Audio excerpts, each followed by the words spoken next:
வணக்கம் and welcome back to Devi plus kitchen. இன்னைக்கு prawn biryani recipe தாங்க பார்க்க போறோம். ஸோ வீடியோ உங்களுக்கு பிடிக்கும்னு நினைக்கிறேன். கம்ப்ளீட்டா பாருங்க. வீடியோ பிடிச்சிருந்தா மறக்காம ஒரு லைக் பண்ணுங்க. நம்ம சேனலுக்கு இது வரைக்கும் நீங்க சப்ஸ்கிரைப் பண்ணலாம், மறக்காம சப்ஸ்கிரைப் பண்ணிடுங்க. வாங்க இப்போ ப்ரான் பிரியாணி எப்படி பண்றதுன்னு பார்க்கலாம். ஸோ ஃபஸ்ட்டு பிரியாணிக்கு பார்த்தீங்கன்னா ஒரு டேபிள் ஸ்பூன் அளவுக்கு நான் நல்லா நெய் எடுத்திருக்கேன். கூடவே ஒரு 2 டேபிள் ஸ்பூன் அளவுக்கு எண்ணெய் ஆட் பண்ணிக்க போகிறேன். ஸோ பிரியாணியில் பண்ணும்போது கொஞ்சம் லைட்டாக தாராளமாக எண்ணெய் சேர்த்துட்டோன்னா நல்லா சூப்பராக வரும். இப்போ ஒரு பிரியாணி எல்லாம் மட்டும் நல்லா கசக்கி ஆட் பண்ணியிருக்கேன். கொஞ்சமாக கல்பாசி கிள்ளி ஆட் பண்ணியிருக்கேன். அதுக்கப்புறம் பார்த்தீங்கன்னா ஆஸ் யூஷுவல் 2 கிராம்பு, 3 ஏலக்காய், பட்டை இதெல்லாம் சேர்த்துக்க போகிறேன். இன்றைக்கி வந்து பார்த்திங்கன்னா கரம் மசாலா போட்டு தான் நான் செய்யலான் இருக்கேன். ஸோ அதனால் பார்த்திங்கன்னா இதெல்லாம் கொஞ்சம் ஆட் பண்ணியிருக்கேன். இல்லைனா யூஸ்வலாக 2 பட்டை 4 கிராம்பு அப்படி போடுவேன். இன்றைக்கி கரம் மசாலா ஆட் பண்ண போகிறதால கொஞ்சமாக நான் இதெல்லாம் சேர்த்துக்க போகிறேன். 1 டீஸ்பூன் அளவுக்கு சோம்பு சேர்த்துக்க போகிறேன். எப்பவுமே இஞ்சி பூண்டு அரைக்கும் போது நீங்கள் 1 டீஸ்பூன் அளவுக்கு சோம்பு விட்டு அரைச்சி பாருங்கள், செம்ம டேஸ்ட்டாக இருக்கும் இஞ்சி பூண்டு விழுது. எப்பவுமே யூஸ்வலாக நான் என்ன பண்ணுறதா இருந்தாலும் இஞ்சி பூண்டு அரைக்கும் போது சோம்பு வச்சு அரைப்பேன், செம்ம டேஸ்ட்டாக வருங்க. காரத்துக்கு பார்த்தீங்கன்னா ஒரு 6 பச்சை மிளகாய் எடுத்துருக்கேன். அதை கீரி சேர்த்துக்கோங்க, இல்லாட்டி முழுசாகவும் சேர்த்துக்கோங்க. பட் முழுசாக சேர்த்தா வெடிக்க சான்சஸ் இருக்குது. அதுக்கப்புறம் பார்த்தீங்கன்னா வெங்காயம், ஒரு 2 பெரிய வெங்காயம் நல்லா பொடுசாக நீல வாக்கில் கட் பண்ணி எடுத்து வச்சுருக்கேன். அது வந்து நல்லா நெய்யும் எண்ணெயிலையும் நல்லா செம்மையாக வதங்கி வரணும். எந்த அளவுக்கு வதங்குதோ அந்த அளவுக்கு பிரியாணி டேஸ்ட்டாக வந்துடுங்க. ஸோ அது கவலைப்பட தேவையில்லை. ஸோ நல்லா வதக்கி எடுத்துக்கோங்க. கூடவே கொஞ்சமாக நான் கல்லுப்பு சேர்த்துக்க போகிறேன். கடைசியில் ரைஸ் எல்லாம் ஆட் பண்ணிவிட்டு அதுக்கப்புறம் டேஸ்ட் பார்த்துட்டு வேணா சால்ட் சேர்த்துப்பேன் நான், கல்லுப்பு. இப்போ இது நல்லா மிக்ஸ் பண்ணிக்கிட்டுக்கலாம். வெங்காயம் நல்லா கலர் சேஞ்ச் ஆகட்டும். அதுக்கப்புறமா நம்ம வந்துட்டு தக்காளியெல்லாம் சேர்த்துக்கலாம். அதுக்கு முன்னாடி ஒரு கைப்பிடி அளவுக்கு புதினா கொத்தமல்லி அந்த பக்கம் வாஷ் பண்ணி எடுத்து வச்சுருக்கேன். ஸோ பார்த்திங்கன்னா இஞ்சி பூண்டு பேஸ்ட்டு நல்லா 1 டேபிள் ஸ்பூன் அளவுக்கு நான் நல்லா தாராளமாக எடுத்திருக்கேன். சோம்பு வச்சு அரைச்சிருக்கேன். அதனால் செம்ம டேஸ்ட்டாக வரும். நீங்கள் அதை ட்ரை பண்ணலன்னா இது வரைக்கும் நீங்கள் அந்த மாதிரி ட்ரை பண்ணி பாருங்கள், செம்ம டேஸ்ட்டாக வரும். சொன்ன மாதிரி புதினா கொத்தமல்லி 1 கைப்பிடி அளவுக்கு நல்லா கழுவி எடுத்து வச்சுருக்கேன். அது வந்து இந்த ஸ்டேஜில் ஆட் பண்ணிடலாம். வெங்காயத்தோடவே சேர்த்து நல்லா வதக்கிடலாம். வெங்காயம் நல்லா வந்து கலர் சேஞ்ச் ஆகணும். அதுக்கப்புறம் தான் நம்ம தக்காளி சேர்க்க போகிறோம். ஸோ புதினா சேர்த்துக்கிட்டேன். இது நல்லா வதங்கட்டும். கூடவே பார்த்திங்கன்னா கொஞ்சமாக கொத்தமல்லியும் நான் சேர்த்துக்க போகிறேன். இப்போவே கடைசியாகவும் நம்ம இதெல்லாமே சேர்த்துக்க கூடவே. ஸோ இப்போ கொத்தமல்லியும் சேர்த்துக்க போகிறேன். இஞ்சி பூண்டோட பச்சை ஸ்மெல் போகணும், வெங்காயம் நல்லா வதங்கணும். அதுக்கப்புறம் புதினா கொத்தமல்லி நல்லா வதங்கி வரணும். இந்த அளவு நல்லா வதங்கினதும் ஒரு 2 பெரிய பழுத்த தக்காளி தான் எடுத்திருக்கேன். அதையும் நல்லா கட் பண்ணி இந்த மாதிரி ஆட் பண்ணியிருக்கேன். தக்காளியும் நல்லா பார்த்தீங்கன்னா மேஷ் ஆகணும், அந்த அளவுக்கு வதக்கிக்கலாம். வெங்காயம் தக்காளி வதங்க தான் நல்லா நமக்கு டேஸ்ட் கிடைக்கும். பிரியாணி பிரிஞ்சு என்ன பண்ணுறதா இருந்தாலும். ஸோ அதனால் கம்ப்ளீட்டாக நல்லா வதக்கிக்கோங்க. ஸோ இந்த ஸ்டேஜில் பார்த்தீங்கன்னா கொஞ்சமாக நான் மஞ்சள் பொடி சேர்த்துக்க போகிறேன். எல்லா மசாலா ஐட்டம்ஸும் நான் சேர்த்துக்க போகிறேன். கொஞ்சமாக பார்த்தீங்கன்னா மிளகா பொடி சேர்த்துருக்கேன், தனியாக மிளகா 2மே கலந்தது தான். அதுக்கப்புறம் பார்த்தீங்கன்னா கரம் மசாலாவும் கூடவே நான் சேர்த்துக்க போகிறேன். கரம் மசாலா சேர்க்கலாம் கொஞ்சம் லைட்டாக நான் இந்த பட்டை கிராம்பெலாம் கொஞ்சம் எக்ஸ்ட்ராவே சேர்த்துருவேன், நல்லாயிருக்கும். ஸோ இதெல்லாம் எண்ணெயிலே நல்லா வதங்கட்டும். கறிக்கிடக்கூடாது, அதே சமயம் பச்சை ஸ்மெல் போகணும். அந்தளவுக்கு நல்லா வதக்கி விட்டுக்கோங்க, சிம்லே வச்சுக்கோங்க. ஸோ ப்ரான் பிரியாணி பார்த்திங்கன்னா நான் இது வரைக்கும் ட்ரை பண்ணதே இல்லை, இதுதான் ஃபஸ்ட் டைம். எப்படி இருக்குமோ ஸ்மெல் அப்படின்னு நினச்சி தான் இது வரைக்கும் நான் ட்ரை பண்ணாமல் இருந்தேன். பட் ரொம்ப சூப்பராக இருந்ததுங்க. சிக்கன் பிரியாணி மாதிரி செம்ம டேஸ்ட்டாக இருந்தது.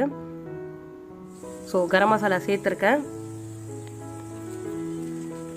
அதையும் சேர்த்து நல்லா வதக்கிக்கலாம். ப்ரான் பார்த்திங்கன்னா நல்லா க்ளீன் பண்ணி டீவைன் பண்ணி மஞ்சள் பொடியெல்லாம் போட்டு க்ளீன் பண்ணி ரெடியாக எடுத்து வச்சுருக்கேன். ஒரு 1/4 கிலோலேருந்து 1/2 கிலோ வரைக்கும் அதுக்குள்ளே அந்த ரேஞ்சுக்குள்ளே இருக்கும்னு வச்சுக்கோங்களேன். ப்ரான் அந்த அளவுக்கு இருக்கும்னு நினைக்கிறேன். ஸோ நல்லா கழுவி டிவைன் பண்ணி எடுத்து வச்சுட்டேன். அதையும் இந்த ஸ்டேஜில் ஆட் பண்ணிடலாம். ஏன்னா தொக்கு கன்சிஸ்டன்சி நமக்கு வந்துடுச்சு. நம்ம ஆட் பண்ணிடலாம். ஆட் பண்ணிவிட்டு நல்லா இந்த மசாலாவோட மிக்ஸ் பண்ணிடலாம். ப்ரான் நமக்கு வெந்து கிடைக்க ரொம்ப நேரம் ஆகாதுங்க. ஒரு 5 மினிட்ஸ்லேயே நமக்கு சூப்பராக குக்காகி வந்துடும் ப்ரான். ஸோ நம்ம மட்டன் தனியாக சிக்கனையும் மட்டனையும் நம்ம தனியாக வேக வைப்போம் பார்த்திங்களா, அந்த மாதிரி வேக வைக்கணும்னு அவசியமாக கிடையாது. ப்ரான் நமக்கு சீக்கிரமாக குக்காகி வந்துடும் நமக்கு. ஸோ அந்த மசாலாவோட நல்லா மிக்ஸ் பண்ணிக்கலாம். நான் இன்றைக்கி பார்த்திங்கன்னா 2 குட்டி ஆழாக்கில் வந்துட்டு அரிசி எடுத்திருக்கேன், ஏன்னா நைட்டுக்கும் சேர்த்து தான். ஸோ 1க்கு 1.25 அளவுக்கு தண்ணி அளந்து எடுத்து வச்சுருக்கேன். நான் கொஞ்சமாக தயிர் ஆட் பண்ணிக்கலாம். ஃப்ரெஷ்ஷான தயிர், புளிப்பில்லாத தயிராக பார்த்து எடுத்துக்கலாம். நல்லா ஒரு 1/4 கப் அளவுக்கு தயிர் ஆட் பண்ணிக்க போகிறேன். 1க்கு 1.25 கரெக்டாக இருக்குங்க எனக்கு. ஸோ இன்றைக்கி சீரக சம்பால் தான் பண்ண போகிறேன். நல்லா உதிரியாக வரும் பாருங்கள். ஸோ 1க்கு 1.25 பர்ஃபெக்டாக இருக்கும். எப்போ ஊற போட்டேன்னா வெங்காயம் தக்காளிலாம் கட் பண்ணுறதுக்கு ஸ்டார்ட் பண்ணுறதுக்கு முன்னாடியே நான் வந்து அரிசி நல்லா கழுவி ஊற போட்டு எடுத்து வச்சுருக்கேன். ஸோ ப்ரான் பார்த்திங்கன்னா நல்லா சுருண்டு வந்துருச்சு, நல்லா குக் ஆகிருக்கு.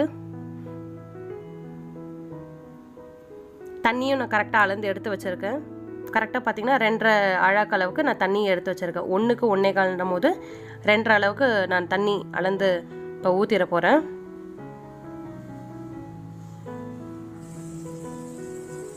அரிசி பார்த்திங்கன்னா முழுசாக எடுக்கல, அந்த கோடு வர அளவுக்கு தான் எடுத்துருக்கேன். ஸோ கரெக்டாக அதுக்கு ஏற்ற மாதிரி மெஷர் பண்ணி ஆட் பண்ணிக்கோங்க. நீங்கள் எந்த கப்பில் பண்ணுறீங்களோ அந்த கப்புக்கு ஏற்ற மாதிரி 1க்கு 1.25 கரெக்டாக இருக்குங்க.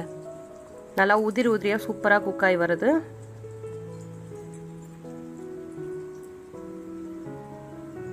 ஸோ தண்ணி நல்லா கொதி வந்த அப்புறமா நம்ம கழுவி ஊற வச்சுருக்க சீரக சம்பா அரிசியை நம்ம சேர்த்துடலாம். இந்த ஸ்டேஜில் நீங்கள் உப்பு காரம் வேணால் செக் பண்ணுறதா இருந்தால் பண்ணிக்கோங்க. ஏதாவது குறைச்சலாக இருந்தால் நீங்கள் ஆட் பண்ணிக்கலாம். ஸோ நல்லா கொதிக்க ஆரம்பிச்சிருச்சு. இந்த ஸ்டேஜில் நல்லா கழுவி ஊற வச்சுருக்க சீரக சம்பா ரைஸை ஆட் பண்ணிடுறேன்.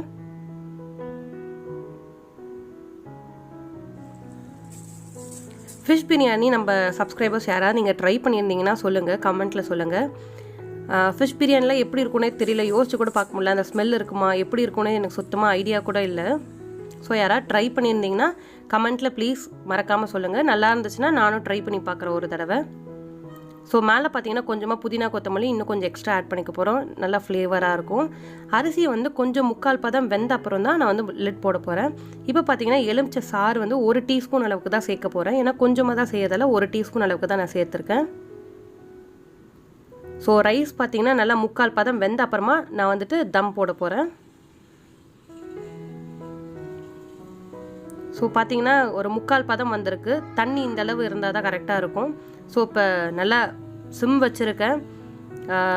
லிட் போட்டுட்டு ஒரு 15 to 20 minutes க்ளோஸ் பண்ணி எடுத்தால் நமக்கு சூப்பரான ப்ரான் பிரியாணி ரெடி. செம்ம டேஸ்ட்டாக இருந்ததுங்க. நல்லா உதிரியாக இருக்குது பாருங்கள், அடி பிடிக்க கூட இல்லை. உங்களுக்கு பார்த்தாலே தெரியும், நான் தள்ளும் போது கொஞ்சம் கூட அரிசி ஒட்டாமல் நல்லா உதிரியாக வந்திருக்கு. ஆறுன அப்புறம் இன்னும் நமக்கு தனித்தனியாக வந்துடும். நல்லா டேஸ்ட்டாக இருந்ததுங்க. நான் first time prawn biryani try பண்ணியிருக்கேன், நல்லா வந்தது. ஸோ யாராவது ஃபிஷ் பிரியாணி ட்ரை பண்ணியிருந்தீங்கன்னா ப்ளீஸ் கீழே கமெண்ட் செக்ஷனில் கொடுங்க. நல்லா இருந்ததுன்னு சொன்னீங்கன்னா நானும் ட்ரை பண்ணி பார்க்குறேன். பட் அதே மாதிரி நீங்கள் எந்த மீனில் ட்ரை பண்ணணும்னு சொல்லுங்கள், நானும் அந்த மீனில் நானே ட்ரை பண்ணி பார்க்குறேன். ஸோ சூப்பரான ப்ரான் பிரியாணி ரெடி. இன்றைக்கி லஞ்சுக்கு வந்து இது தான். ஸோ இது ஆக்சுவலி சண்டே எடுத்த வீடியோ. செம்ம டேஸ்ட்டாக இருந்தது. ஹோப் எல்லாருக்குமே இந்த வீடியோ பிடிச்சிருக்கும்னு நினைக்கிறேன்.